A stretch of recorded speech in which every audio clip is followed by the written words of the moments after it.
All right, Eddie Redmayne. Well, What made you want to be an actor? Was there a defining moment, a play, something that happened that kind of I, s- sent you to the other side?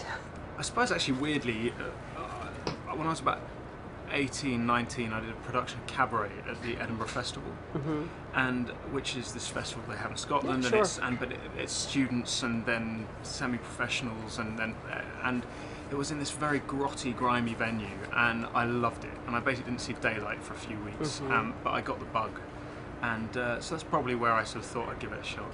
That's excellent. And now that you're Les Mis, they got you singing, and Yeah, they got me singing. Yeah. tell me a little bit about that. Um, well, it's a musical, Yeah. so in theory I have to sing. Now, do you sing? You I mean, obviously a little bit, well, right? yeah, I sang when I was a kid, and Yeah. I haven't for sort of 10 years. And but I was actually doing a film with Chloe Moretz in northern North Carolina, even, playing a sort of Texan cowboy. And I heard they were doing a night shoot, and I was a little bored. And I knew that they were doing Les Mis, and I've been taken to see it when I was a kid. And so on my sort of battered iPhone, I a slightly obnoxious video of me trying to sing one of the songs, and it sort of went from there really.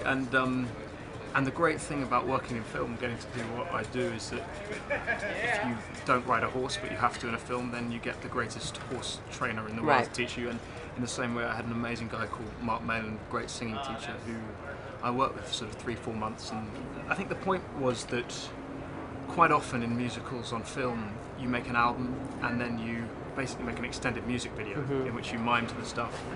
The problem with that is it kills any spontaneity when you're sharing the scene with someone, because you have to stick to the choice that you made before. And so Tom Hooper was determined that we should try this way, and it comes with a lot of problems. For example, you know, shoots tend to be quite rigorous. It was England, it was sort of winter. If you get a cold and you've got your big number the next day and you've got no voice, then you're kind of screwed. But in the same way that if you do 50 takes of something, you have to sing the song 50 times. And so even for the musical, because a lot of the students and my mates in the film were musical theatre actors or had that background, and even for them they said it was kind of challenging. So you felt like a bit of an athlete really. You had to be at the top of your sort of physical game. But what it gave was a freedom, and I hope something unique.